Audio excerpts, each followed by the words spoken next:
All right. Hello. Welcome back to another Classic Comics Trek Talk live stream where I look over one of the episodes of the classic original Star Trek series. This week, I'm going to be taking a look at one of my personal favorites, Who Mourns for Adonais. Before we go any further, hey, Jay Rocker. Hello, sir. Good to see you. Thank you for being here. Okay. Yeah. So this is one of my personal favorites, and it probably is for a lot of folks. I think it's definitely one of the more fondly regarded episodes. Now, as always, I will be reading from Mark Cushman's book. These are the voyages for behind the scenes information about the making of this episode. We'll just start off. Now, this episode, the original story was by Gilbert Ralston. And of course, as with a lot of episodes, it went through significant rewrites. Gene Coon and DC Fontana and both did some significant writing. And it should be noted also that the original kernel for this idea did come from Roddenberry. It was kind of his idea originally. And Jay Rocker says, yeah, one of my favorite episodes as well. Yeah. Yeah, it's just a fun episode. All right. Now, this is from the TV guide for September 16, 1967. Mortals battle an immortal when the spaceship Enterprise is seized by the Greek god Apollo. Kirk turns to science for a means to overcome Apollo's mythological powers. The alien super being, having once visited Earth and believed to be a god, longs for the old days. He is demanding that the crew of the Enterprise remain on his lonely world of Pollux 4 as his worshippers. And he has selected Lieutenant Carolyn Palamas, the ship's archaeology and anthropology officer, as his mate. And hey, who can blame him, right?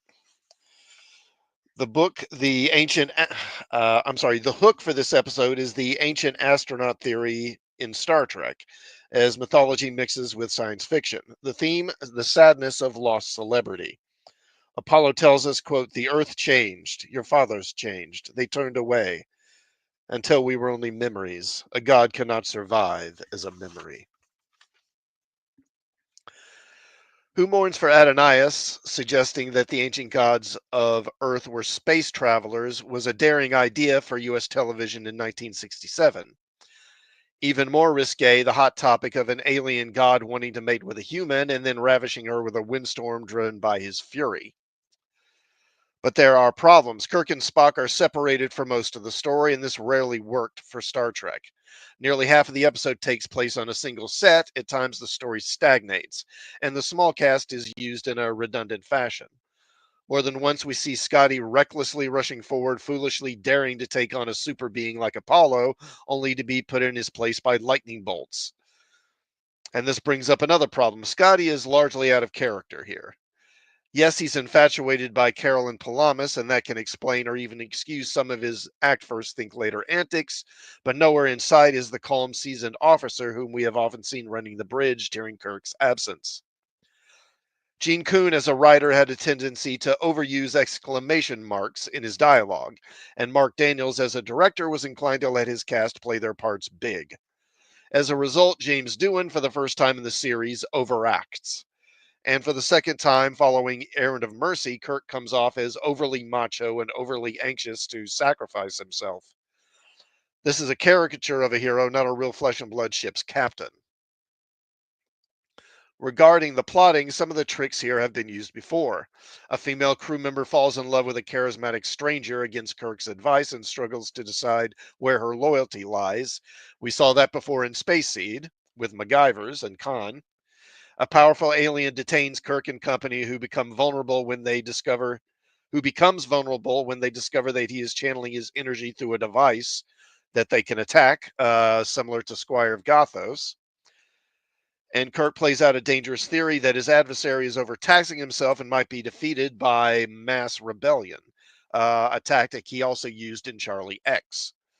In addition, also from Charlie X, Apollo's exit from the story is reminiscent of Charlie Evans's dramatic send-off.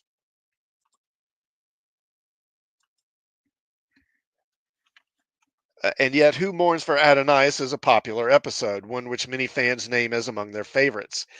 Adonais makes up for its shortcomings with a thought provoking premise, passionate writing, some heartfelt performances, and a never before seen images such as a giant hand in space grabbing hold of the Enterprise. The story's ending, both dramatic and tragic, as a distraught Apollo casts himself to the wind, is impossible to forget.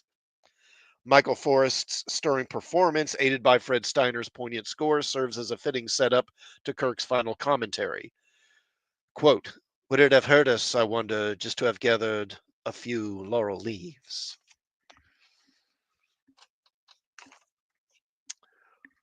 Okay.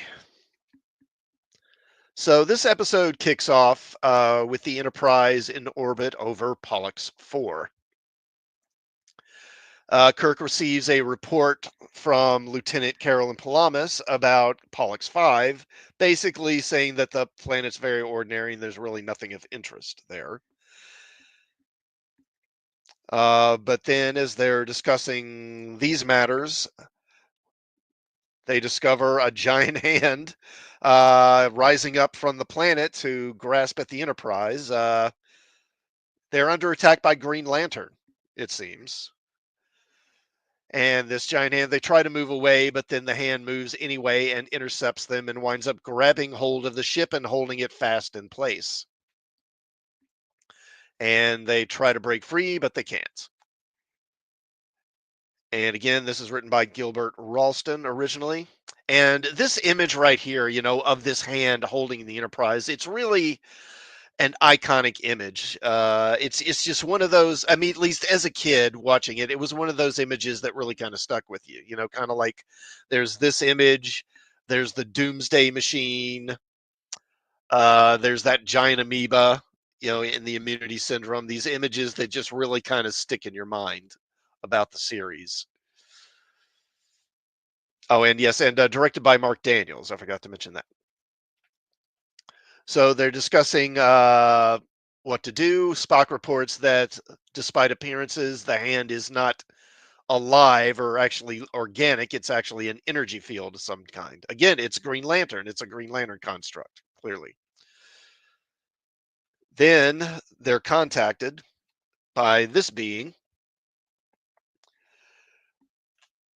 who says that, well, he calls the Enterprise crew his children, and he declares how proud he is of them that they have finally found him. Kirk demands that he release the ship, but instead of releasing it, he invites Kirk down to the planet.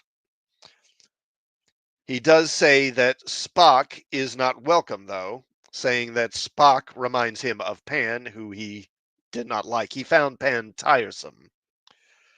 Kirk reluctantly accepts the invitation. I mean, he doesn't have a whole lot of choice. And McCoy, Scotty Chekhov, and Lieutenant Palamas, who is an expert in archaeology and anthropology, beam down to the planet. There they meet the being who is holding the Enterprise in place. He greets the crew, again calling them his children, and speaks fondly of Earth in the past. He mentions several heroes from ancient mythology, Agamemnon, Hector, Odysseus, etc. Kirk asks how he knows about Earth and how he knows about those people. And the being then announces that he is Apollo, the ancient Greek god of the sun and of music and poetry. Kirk asks why he has invited them down to the planet, and Apollo declares that they're going to be staying on his planet permanently to worship him. Kirk tries to contact the Enterprise, but Apollo says their communication devices won't function. Then Apollo reveals that he wants them to worship him as humans did millennia ago. And he takes a quick liking to Lieutenant Palamas. Oh yeah, and then of course we get this classic scene where it's very reminiscent of a Ray Harryhausen movie to me. This image where he grows. But then he seems to grow weary and he vanishes. Now, they start discussing this being and how he's doing all those things that he's doing. Scotty observes that he has to be able to manipulate energy, and he must have a tremendous energy source he's drawing from. So he orders Scotty and Chekhov and Palamas to start scanning with the tricores and try and find this energy source. However, he reappears and again declares that he only wants what from them what is rightfully his, that is, their loyalty and their love and devotion and worship. In exchange, he offers them a home on his planet, which is an idyllic paradise. Now, he takes a liking to Lieutenant Palamas, and again, who can blame him, and transforms her clothing into a gown. Well, first, though, Scotty takes exception to this because Scotty, we saw at the beginning of the episode, also is quite attracted to Palamas. And he pulls his phaser, and Apollo zaps it with a lightning bolt and renders it inoperative. And then Chekhov discovers that their other phasers are all also inoperative. Then he transforms her clothing into this kind of ancient style gown. She's kind of like ancient Greek Barbie.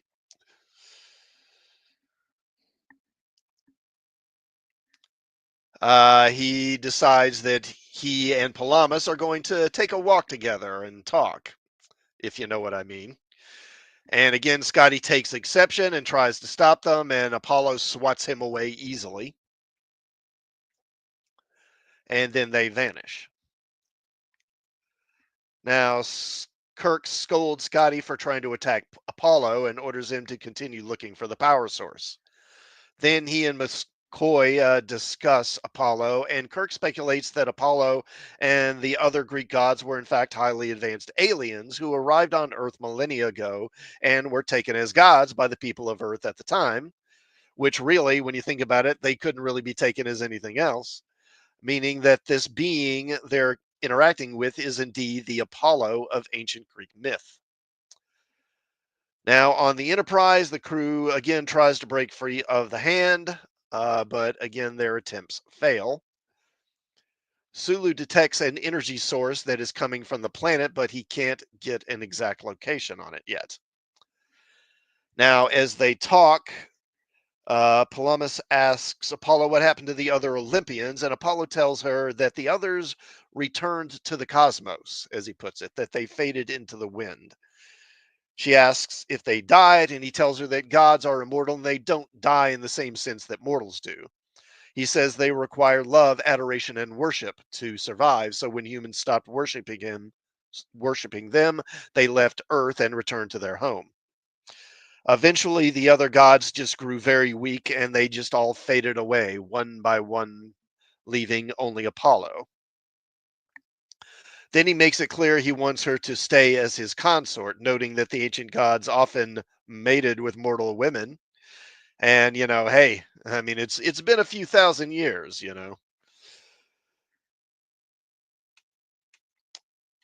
Now, let me. Scotty and Chekhov have detected a powerful energy field in the area, but again, they can't really get an exact location on it.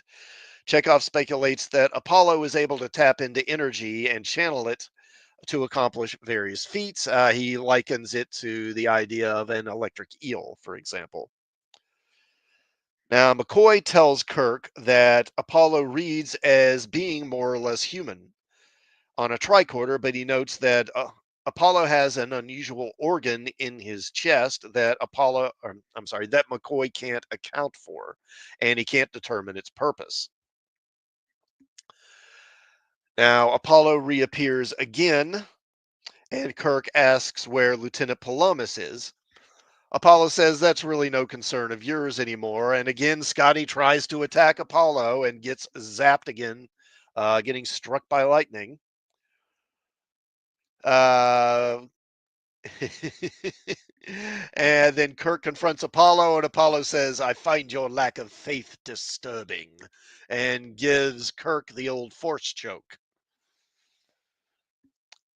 Apollo says that they will need to learn discipline, and then he seems to grow weak and he fades away yet again.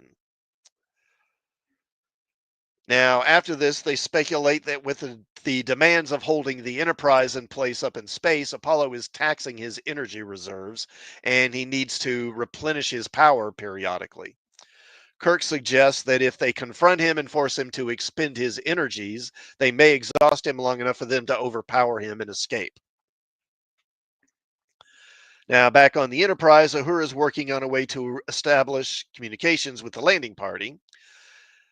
Sulu is also working to detect the energy source with Mr. Leslie, played here by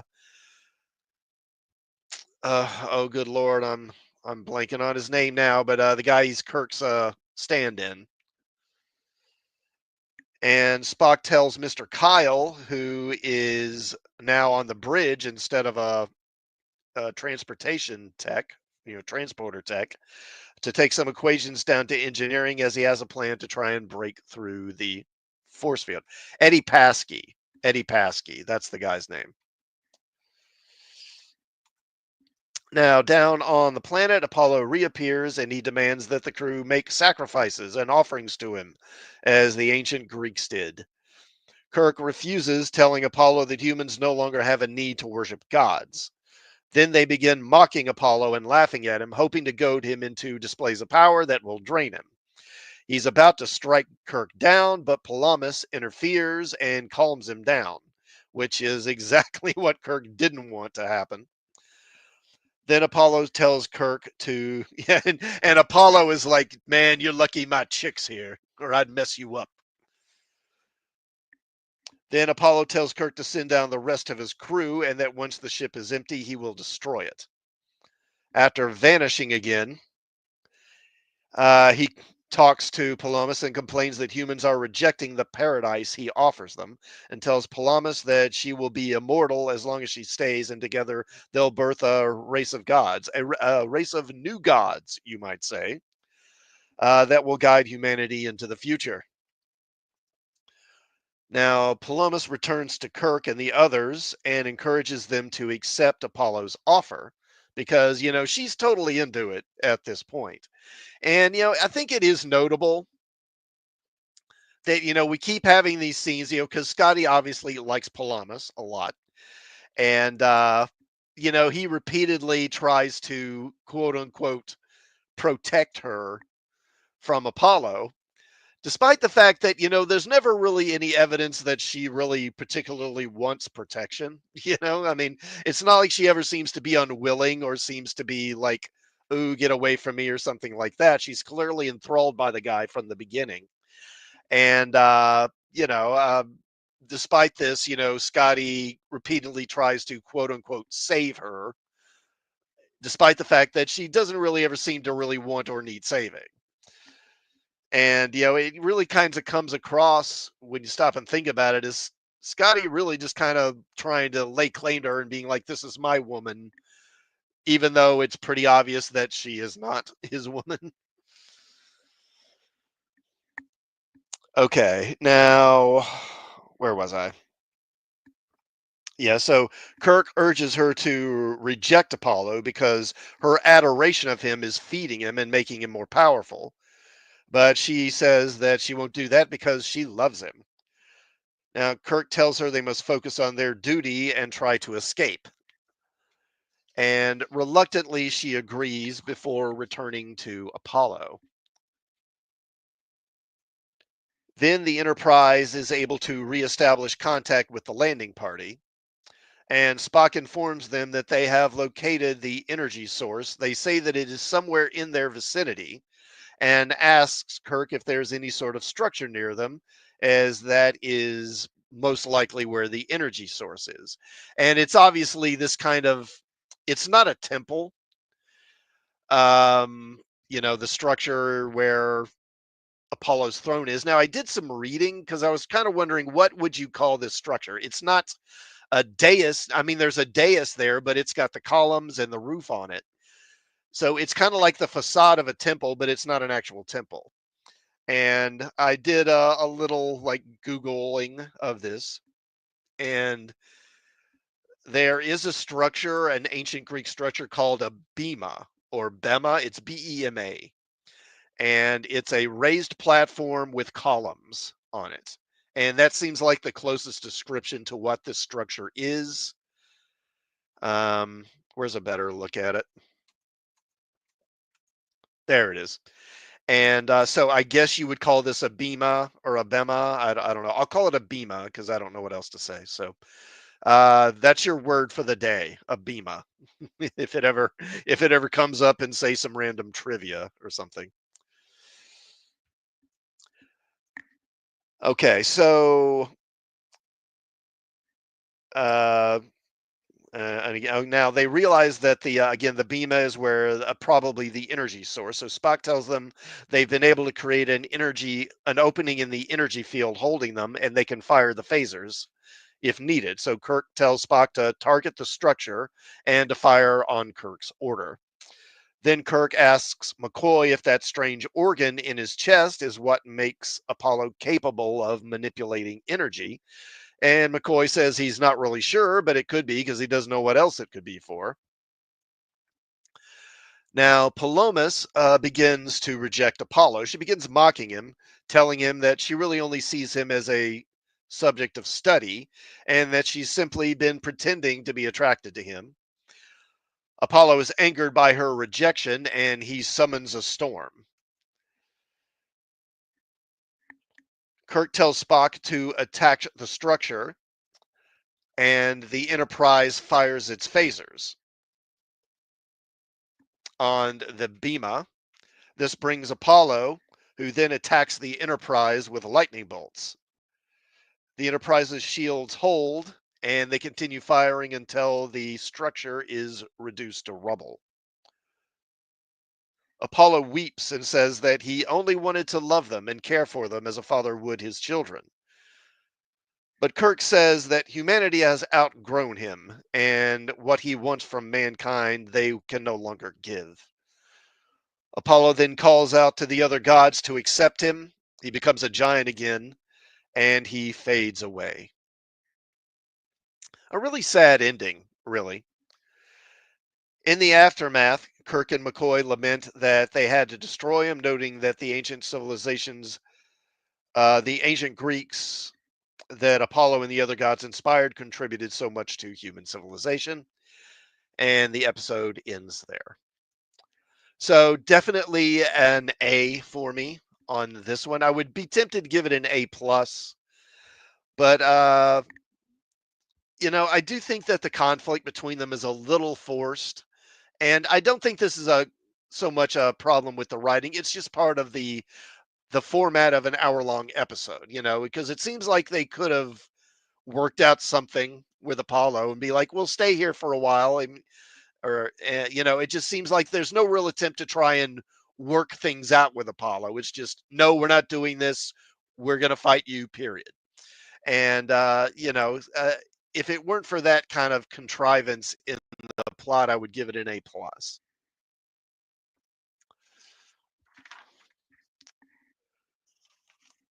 Okay, so Who Mourns for Adonais began with a different title. Gene Roddenberry came up with the concept. Let me bring this. Gene Roddenberry came up with the concept in early December 1966, originally titling it Olympus Revisited. In late February of 1967, after Star Trek received an allowance from NBC for further story development, the premise was assigned to freelance writer Gilbert Ralston, who worked from his home in Nevada. Ralston was a former newspaper man from Ireland. For television, he had written episodes for The Naked City, Ben Casey, I Spy, and The Big Valley. He helped create The Wild Wild West, being the writer of that series' pilot episode. So I never knew that before. That the guy who co-created The Wild Wild West wrote this episode. On the big screen, Ralston wrote the screenplay for the 1971 film Willard, and he received an Edgar nomination for that work and followed it with a sequel, the film Ben, which I'm guessing some of you at least have probably seen those. But it's Willard is about a guy who keeps he's kind of like this kind of social outcast who keeps rats as pets, and he kind of trains them. And Ben was kind of a sequel to that. I remember seeing those on TV when I was a kid.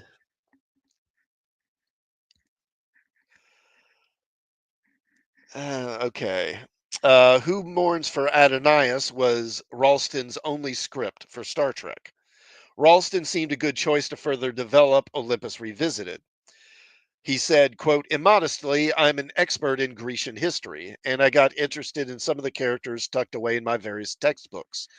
Using Apollo just seemed like a good idea, and Gene Coon liked it very much, unquote. And Jay Rocker says the green hand is Gene Roddenberry. So that was his idea? Okay. I didn't know that. I didn't know that came from him.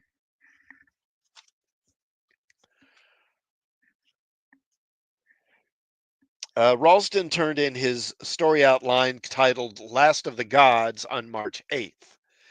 In this version of the story and all versions of the script to follow, except for the very final version, Lieutenant Palamas becomes pregnant by Apollo. Roddenberry, however, was concerned that Ralston was writing science fantasy or science mythology and not action adventure or science fiction. He requested a meeting and Ralston flew out from Nevada. After discussing the story and its various plot turns with Ralston, Roddenberry left a memo for Coon telling him, quote, our main problem with this outline seemed to be that it edged into fantasy now and then. My meeting with Gill consisted mainly of finding a firm inner logic for the story, which emphasized that these gods are merely unusual life forms. Gene Messerschmidt at NBC's Broadcast Standards and Practices wasn't bothered by the fantasy elements, but rather the controversy. She requested that, quote, religious aspects be treated with dignity and good taste, and that, quote, Carolyn's pregnancy not be treated lightly or as commendable, unquote. And, there's that line in the episode where Kirk says, he says something about we have no more need for gods or something like that. And then he has this line, he says, we find the one quite sufficient. Speaking of God, capital G God, right? And that's really, I think, about the only time I can think of where God is ever really even mentioned in a cursory way in the original series and in Star Trek at all, really, except for, of course, Star Trek V. And I suspect that line was probably put in to kind of mollify the network. After returning from his vacation, Gene Coon addressed Robertson's notes on the episode, instructing Gilbert Ralston to include information in the scripts telling him that the hand was not a human appendage nor a projection, but a field of energy. As for meeting Apollo in another galaxy, Coon, like Roddenberry, believed the story was relevant. To understand Robertson's concerns about the script, more explanations were added, including Kirk's line about a highly sophisticated group of space travelers landing on Earth 5,000 years ago. Ralston's first draft arrived from Nevada on April 7th of 1967. Creating some confusion, the writer had now opted to change the title. It was now called Who Mourns for Adonais, one that the title requiring some explanation. So Adonais is actually a poem, an elegy written by English poet Percy Bysshe Shelley in 1821 after the death of his fellow poet John Keats. Line 415 reads, quote, Who mourns for Adonais? The Hebrew word Adonai translates to God, and Adonis was the name of the Greek god of beauty. Um, and I mean, he was a god, but he was a one of these mortals who was later raised up to be a god. He was originally just a man, and I think after his death, he was raised up to be a god. And that's for a long time. I just thought Adonais was just kind of a different spelling of Adonis. So I just said who mourns for Adonis for a long time. But apparently he put the two words together to create, and he being Shelley, He put Adonai and Adonis together to create Adonais, this being a representation of John Keats, his friend. And hello, Dave C, who says, Hail Classic Comics, just stopping by to say hello. Have a great show. Thank you for stopping by, man. Appreciate it.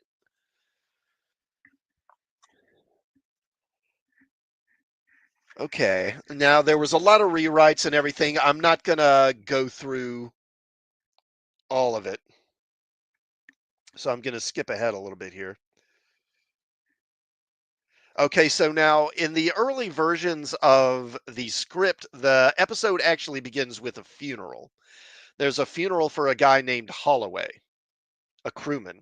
And Palamas was actually in love with this guy. So she's sort of in mourning at the beginning of the episode. And they decided to drop that in subsequent rewrites.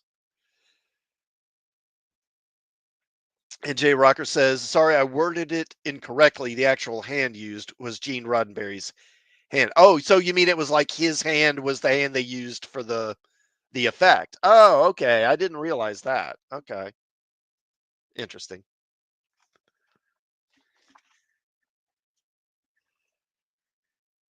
Kuhn told Ralston to drop the opening scene where the crew holds a funeral for Holloway, whom they were then going to jettison into space. He also wanted any references to a backstory involving a past romance between the deceased crewman and Carolyn Palamas stricken, telling Ralston that the quote relationship between Sam and Carolyn is unworkable for us. Carolyn, for the most part, was unworkable too. Kuhn added that she came off as, quote, very shallow and very quick to change her mind and rather unlikable, unquote. As with many first drafts, Kuhn found that Kirk was not coming across in a proactive manner. To rectify this, he suggested Kirk order Carolyn to, quote, lead Apollo on. And finally, to avoid further 10-page memos from Robert Justman, Kuhn asked Ralston to simplify the ending and minimize the firefight. Ralston revised his script, addressing some of Kuhn's notes and ignoring others.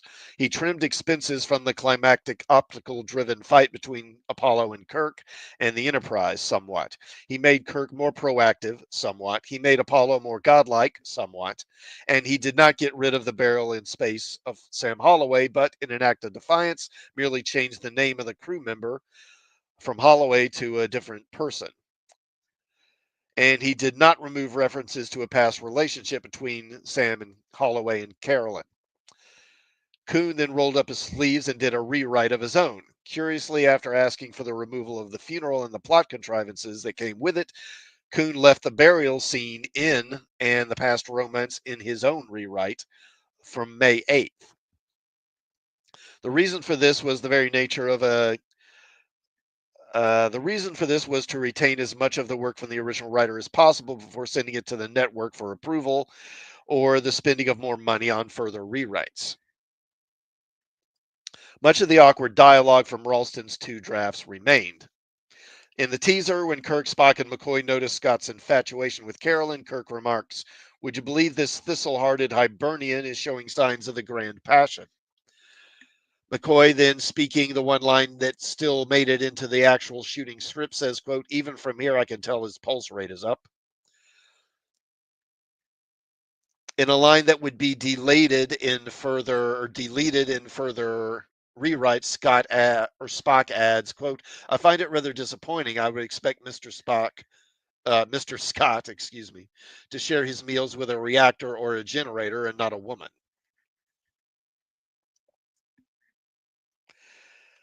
Now, let's see. At some point, Roddenberry wrote to Kuhn a lengthy memo in which he said, I think the rewrite helped the script enormously, but I do think it needs some further work. Perhaps what we miss in this early part of the meeting with Apollo is definite individual attitude by various landing party members.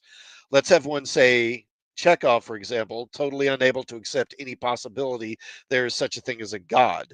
Let's have Spock fascinated by what is to him simply and logically a highly advanced life form. Let's have Kirk, as always, very concerned about his vessel. This is an ideal script to focus audience interest in Kirk and his enormous problem as a ship commander. We can do Bill a lot of good in the show by showing his cleverness, his strength, his ability to extract and correlate all the various abilities and strengths of his people. Let's let him be angry at the proper times. Let's let him be impatient when they don't come through for him. Let's let him force them when necessary and trick them when necessary, put them on the back when necessary. In short, let's let Kirk be a leader. If we can solve this problem, Bill will get his Emmy nomination next year. And more importantly, we may avoid huge problems which could plague the show down the line. Let me take a drink of water right quick here. Hold on.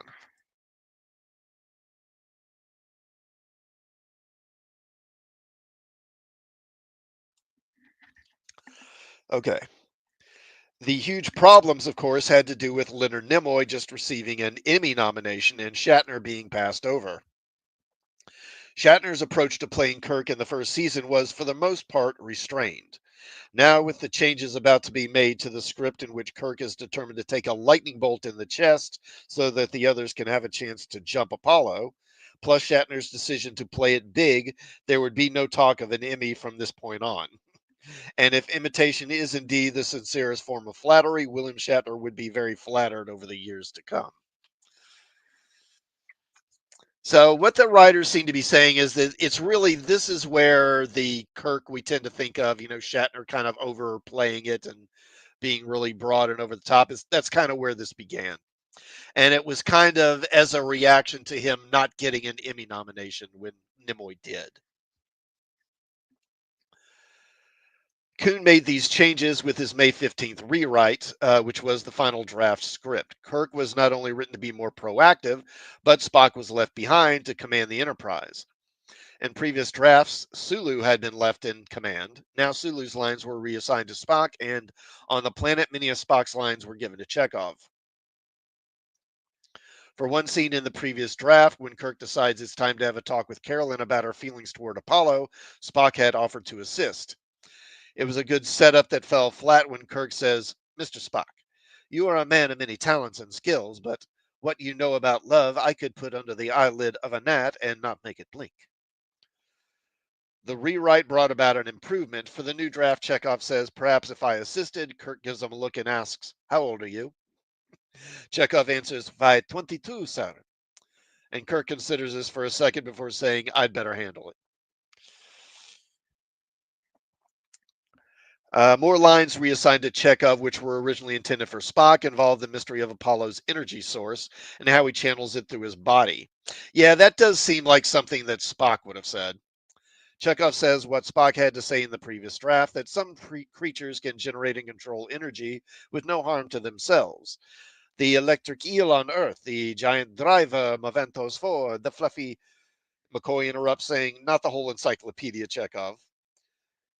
And Chekhov defends himself, saying, quote, the captain requires complete information. A new line now added as a joke in the dialogue has McCoy saying to Kirk, Spock's contaminating this boy, Jim. Dorothy Fontana said, quote, I think Gene Coon basically enhanced the relationship. The fact that the god wanted this woman not only to be his consort, but the foremost among his worshippers. And then the antagonistic relationship between Kirk and Apollo. Kirk wasn't going to fall to his knees and worship a god. No way. Again, it was a matter of character development. Helping us to accept and even like the character of Carolyn Palamas, a scene was added where Kirk orders her to spurn Apollo. And this brought about a memorable exchange of dialogue. Trying to deny her broken heart, Carolyn says, quote, I must say, Apollo, the way you ape human behavior is remarkable. I've never encountered any specimen like you before.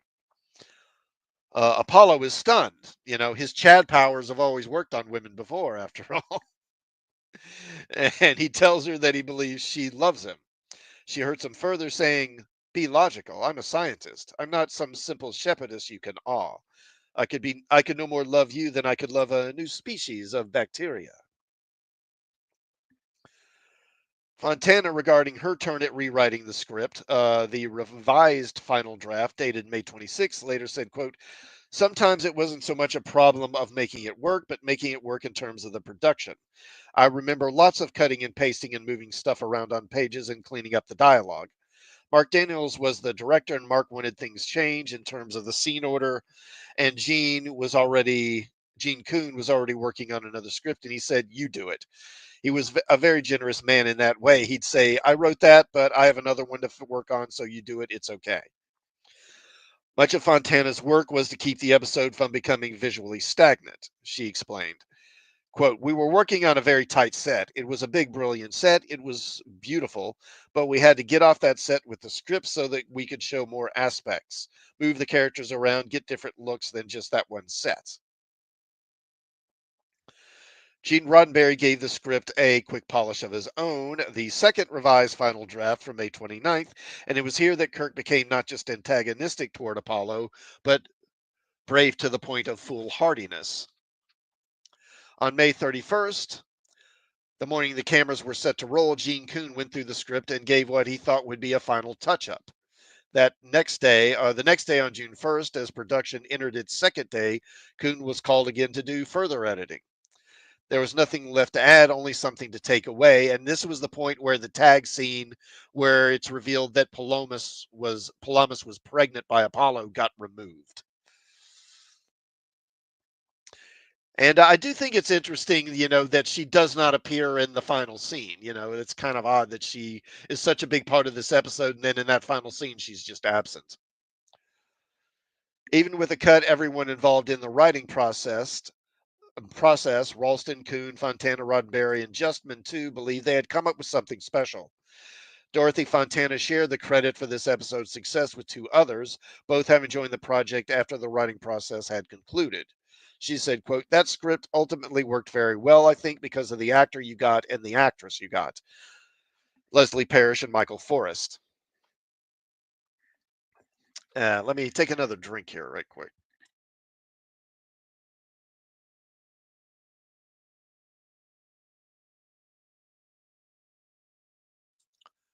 Okay. Now, Mark Daniels was back in the director's chair for the first time in season two. Dorothy Fontana said, quote, "Mark was a very efficient director." Oh, hey, Gwagnar. Hey, man, thank you for stopping by. Always good to see you. Hope you're doing well. He got the job done on time and on budget, and he had a good sense of story. I know because I worked with him on the rewrite for Who Mourns for Adonais. We were trying to figure out how to best use the set and improving the character of the god. Adonais initially was rather stiff and starchy. We needed him to be a god who had emotions, a god who was going to fall in love with this girl, but also he wanted minions. He wanted people to idolize him. He wanted to be worshipped. That's very human, actually, when you think about it. You want people to like you on a human level. If you are a god, you want people to adore you and worship you. So we had to inject a lot of that, and Mark was very helpful. A great lesson was learned during the previous year. Only a few directors were able to stay within the 6-day schedule and still deliver the quality the producers wanted. Two men in particular had proven their ability here, Mark Daniels being one, Joseph Pevney being the other. Robert Justman said, quote, "I decided to mainly use only two directors for the second season. It would be more efficient to have successful Star Trek veterans alternating episodes rather than run the risk of breaking in new directors new to the show." Daniel's new contract called for him to alternate with Pevney. Ralph Sineski would fill in when one of these others was ill or otherwise unavailable. The casting of Apollo was a challenge. Let me see.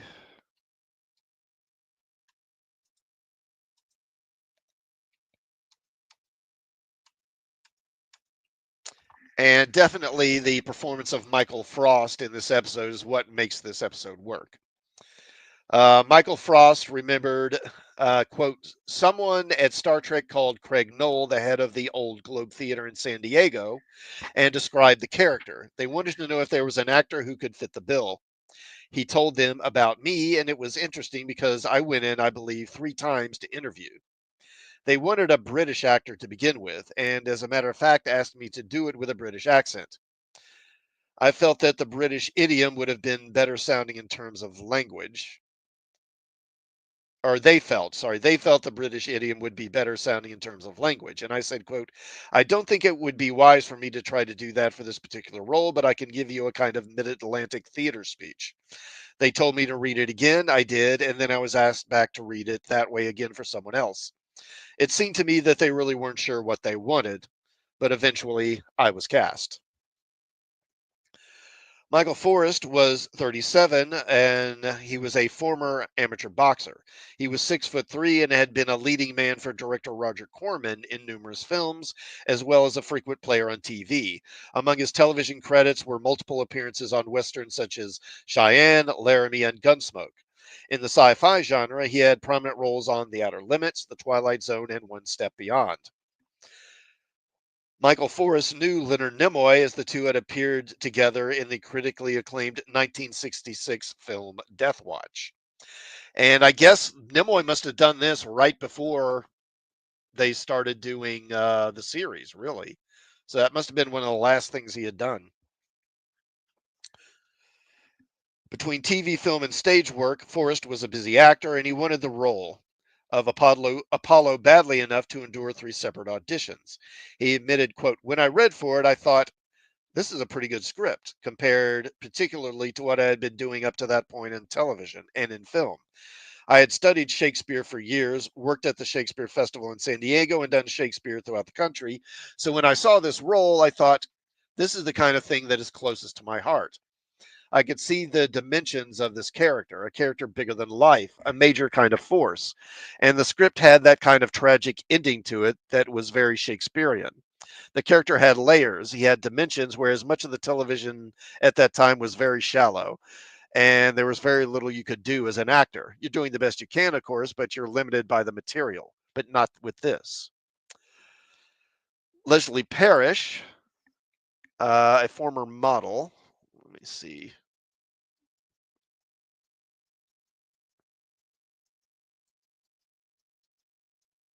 there. A model turned actress was cast to play Lieutenant Carolyn Palamas. By this time, Parrish was a familiar face on television. Thanks to casting director Joe DaGosta, she had worked for Roddenberry on The Lieutenant, and just prior to arriving here, had appeared in two episodes of The Wild Wild West, one in which she played a green skinned alien. I had no idea. I don't know. I've never seen all episodes of Wild Wild West, but I had no idea they had an episode with a green alien on it. And J. Rocker says Michael Forrest is excellent in this episode. Yeah, he is. He is really good. And so is Leslie Parrish. She's actually, I think, quite good in what she's given as well. For her work on the big screen with 1963's For Love or Money, Parrish was nominated for a Golden Globe Award as Most Promising Female Newcomer, despite the fact that she had already appeared in many popular movies prior to this, including The Manchurian Candidate in 1962. Her first starring role on the big screen, in fact, was in 1959 when she played Daisy May in the 1959 film Little Abner. And that fits. I mean, she would definitely be good as a Daisy May type. At this time in 1967, she was 32 and was now dividing her time between acting and organizing rallies against the Vietnam War. Quote, I wasn't as busy acting as I had been before because of the time I was putting into the anti war cause, Parrish said. But I had done shows with Gene Roddenberry before, so maybe he thought of me and asked for me. I just went in for a meeting with Gene and Joe and Mark Daniels, and that was that. John Winston as Lieutenant Kyle got sprung from the transporter room and assigned to the bridge, taking Spock's place at the science station. And let me see, where is he in here?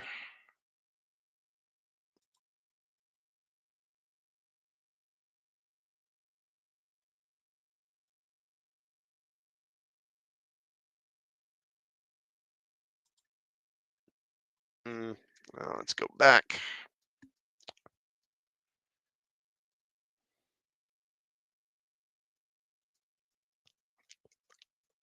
There he is. And Eddie Paskey as Lieutenant Leslie also took Chekhov's place as navigator. And let's see. And there he is by Chekhov.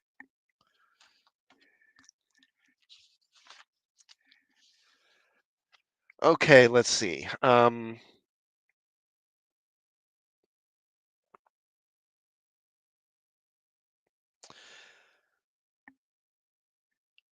Okay, so again, they talk about this scene that was originally going to be on the ending where it's revealed that Palamas is pregnant, presumably by Apollo. Uh, this is on day 2 of filming. One bridge sequence that was originally planned for this day was not actually filmed. The episode's tag scene. Writer Gilbert Ralston had been daring in how he ended the story with the discovery that Karen Palamas, after a time with Apollo on the planet, was now pregnant. The creative staff loved this idea and kept it in the script. But NBC's Gene Messerschmidt was trying to be cooperative with the Star Trek producers. She knew how vital the plot point was, but as production neared, word of the controversial subject matter began to spread to other departments beyond broadcast standards. Quote, the network absolutely would not allow that, Dorothy Fontana said. Intercourse outside marriage. Usually we could sneak by a lot of stuff, but it was ultimately stricken. And honestly, I think that's probably for the best. I don't know. I don't think it would have made the episode better, personally. The twist ending, which would have made Adonais one of Star Trek's most talked about episodes for decades, was in every draft of the script. But 2 days before filming, uh, the revised script pages were delivered to cast and crew, and the controversial ending had been removed. The scene, tragically lost, had Spock and Kirk in conference at the command chair. McCoy then enters, looking somewhat bemused, and Kirk says, "Yes, Bones?" And McCoy says, "I'm used to interesting problems, but I've just been confronted with a brand new one. Carolyn Palamas became slightly ill at breakfast this morning. I just finished examining her, and she's pregnant." Kirk and Spock react in surprise. "Apollo?" Kirk asks. "Apollo," positively, McCoy answers. "Now I'll give you an interesting question to chew on. What will the child be, man or God?" Even Spock is at a loss for words as we fade out.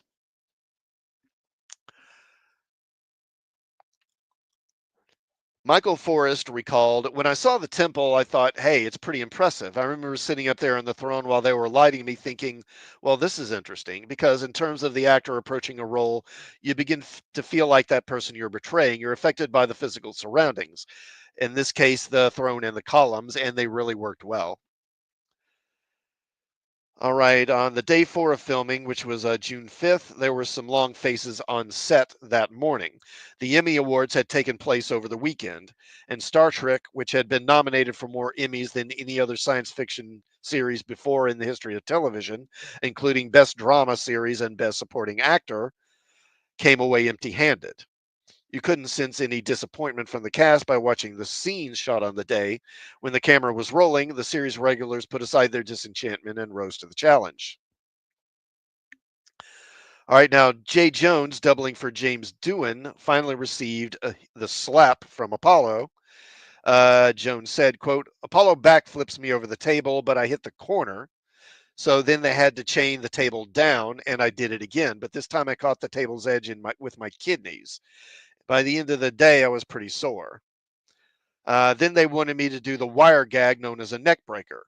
You wear a vest under your clothes, and it's attached to a pulley."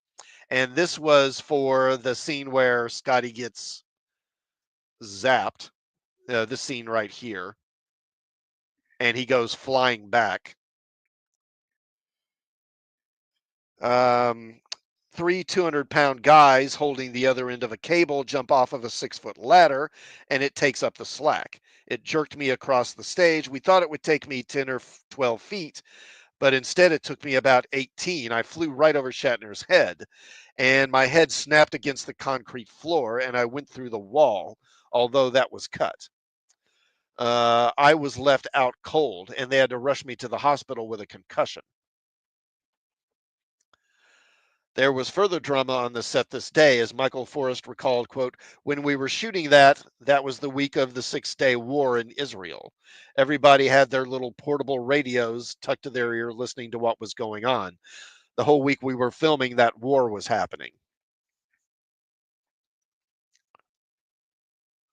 Okay, now on day 5, after watching the dailies of the footage from the previous day, it was decided the stunt where Jay Jones flew backwards had to be done over. Jones, however, due to his injury, was unable to work. James Doohan was insistent that he could do the stunts. It's always a bad idea letting your actor do the stunt. I had to talk them into letting me do the flyback, Doohan said. I had a harness on under my red shirt, and they pulled me back when Apollo zapped me. I practically flew backwards, and if there hadn't been any other stunt guys to catch me, I might have gone through a back wall. After reviewing the two versions of the stunt, it was decided to use the one featuring Jones anyway.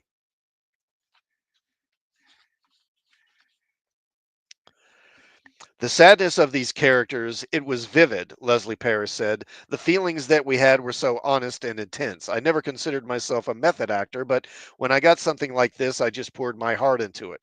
For an actress, it was a beautiful, beautiful opportunity. But the tragedy of it really struck me, and I felt that they loved each other. And the decision of what we, the Enterprise crew, decided to do in the end was the right one, but just agonizing. It was painful for me. In our last scene together, Michael and me, we were both crying. I was crying because of what I had done to him, and he was crying because it was being done to him. And we really were crying, both of us.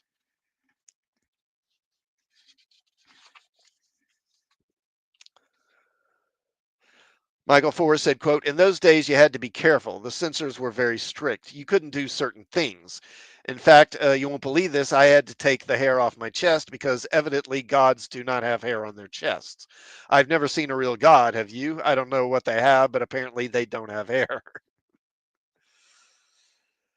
The blue screens that were shot where Apollo looks like a giant and where he looks down on Carolyn as a disembodied head were done against a green or a blue screen with him standing on a pedestal. Forrest said, quote, I hadn't done anything with those types of effects. Most of the stuff I was doing at the time was lots of cops and robbers, cowboy stuff. This was really special, but one of the things that was difficult was when they put me against the blue screen. I was supposed to become taller. I guess it was on some kind of pedestal, but I'd never been up against a blue screen like that one. And I didn't know quite what to do. They said, just stand there and look down. And I thought, well, okay, they obviously know more about this stuff than I do, and I can trust them. But it was funny doing that, not knowing how it was going to look.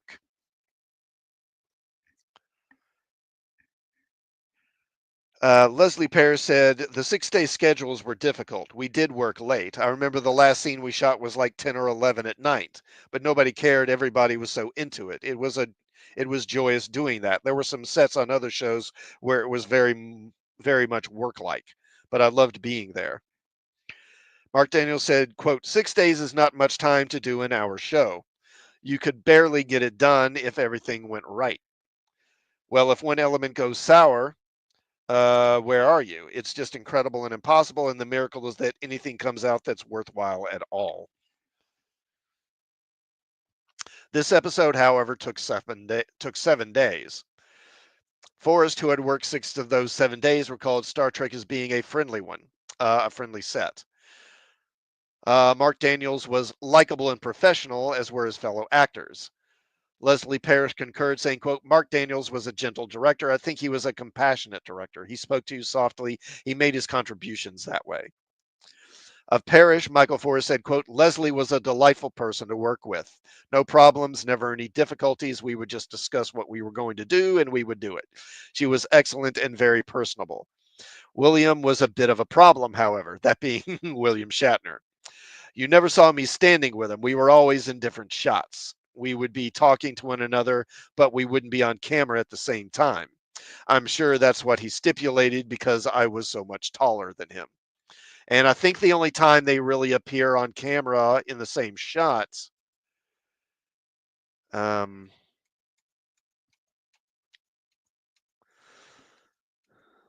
well, there's that. There's a couple of shots like this where he's in the background and Shatner's in the foreground, so he looks taller. Okay, maybe I didn't get a screenshot of it, but there was one like that where it's more of a close up though, and it's just the two of them in a scene together, and Shatner's like right in the foreground and Apollo's in the background, so you can't tell the size difference.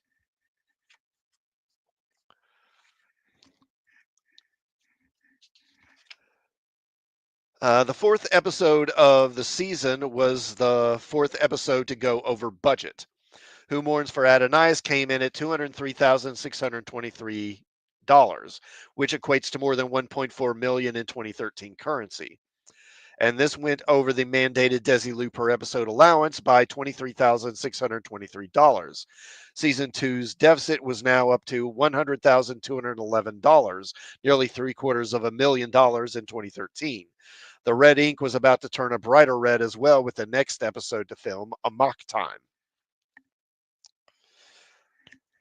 Who Mourns for Adonais did respectable business when it premiered on September 22nd, 1967, as the second episode to be aired in the new season.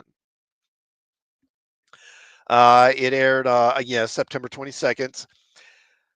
It got a 25.5 audience share. It was second in the ratings for the first half hour behind Gomer Pyle. And then in the second half hour, it got a 26.7% audience share, again second, this time behind the Friday night movie. And this is pretty much becomes a standard thing over the season two, uh, as it's second in the ratings and kind of narrowly ahead of Hondo, which is the show that was on ABC at the time. And both of them languishing behind Gomer Pyle, which would often be up around 45, 46% of the audience share. Regardless, Star Trek again was a second place entry. There's no shame in these numbers, especially when taking into account the competition and NBC's lack of support. Nielsen estimates that there was an average of two people watching in every household.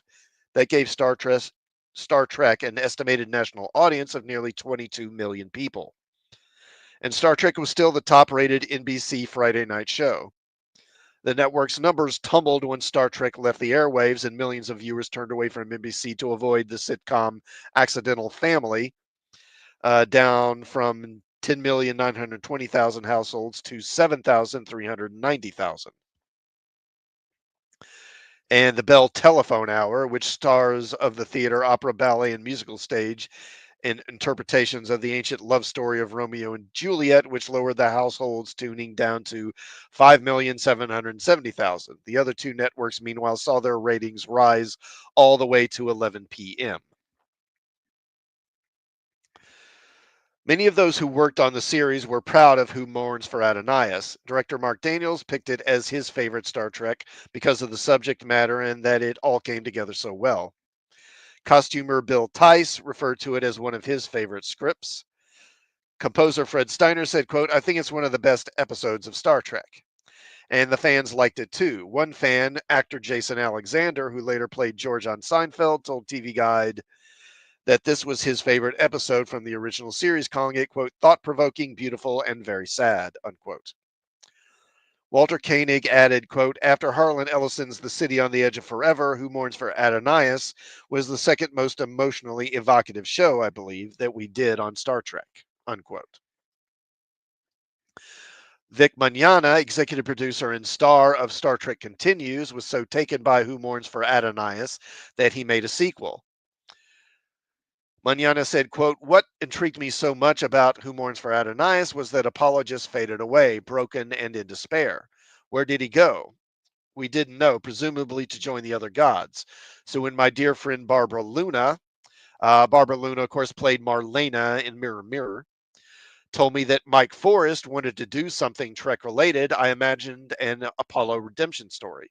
Mike loved the idea and came out of retirement to reprise the Greek god in the Star Trek Continues episode Pilgrim of Eternity. The title being taken from another line in the same poem as Who Mourns for Adonais. Mike's performance was brilliant, and the great privilege to act with him was more than I ever imagined when I watched the original episode as an 11-year-old boy. Gilbert Ralston didn't mind being pressured to make the script for this episode better. To the contrary, he said, quote, I liked Star Trek because of Gene and some of the people who originally worked on it. Their conception was highly intellectual and very sophisticated, and it was fun to write because they were very demanding insofar as literary quality was concerned. Shows like that were always a pleasure. As for Leslie Parrish, the woman who played Lieutenant Commander Montgomery Scott's love interest, James Doohan said, quote, I met her on the show and dated her a couple of times. Hey, go Scotty. There was just something about her. She was a charming dinner companion, absolutely gorgeous, but she knew how to break down and be a good talker. There were no airs about her at all, unquote. Leslie Parrish said, quote, the cast was absolutely great. James Doohan was a darling, darling man and such a sweetheart. You couldn't know him and not love him, unquote. Parrish holds other fond memories of her experience on Star Trek. She is also proud of the results of that work, saying, quote, whenever I watch it, I go right back to that whole thing again and I cry my way through it. I relive it. My impression of it is that it's one piece of work that I'm very proud of. Of all the work I did, this is outstanding because it's rooted in something in which I believe so deeply, unquote. Walter Koenig said, quote, I think Michael Forrest is a terrific actor. He was actually perfect in that role. Great presence and great resonance, too.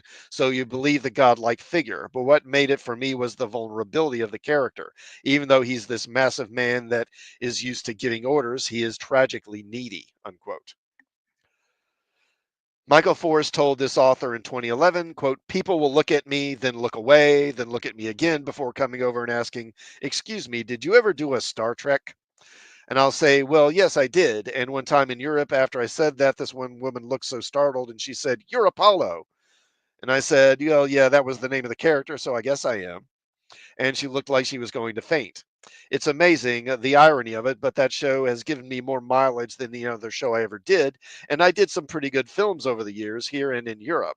But people ask what I'm recognized for, and I always say it has to be Star Trek. Okay. Yeah, we're over an hour and 10 minutes, so we will go ahead and conclude it there.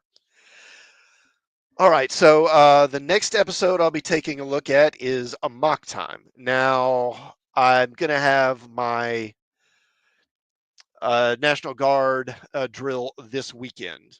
So I'm not going to be doing my usual Sunday night stream. And also, I'm not going to be, because the following Monday I'm going to be busy. So I'm not going to have time to really prepare the next Trek Talk stream. So it'll be 2 weeks before I do the next Trek Talk.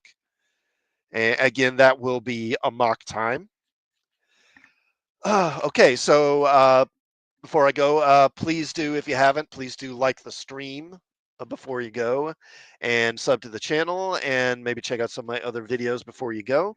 Again, thanks to everyone who stopped by to watch the stream and those who will catch it on a rewatch. And I guess that will be it. And I'll see you folks in 2 weeks. And I will see you all then. Have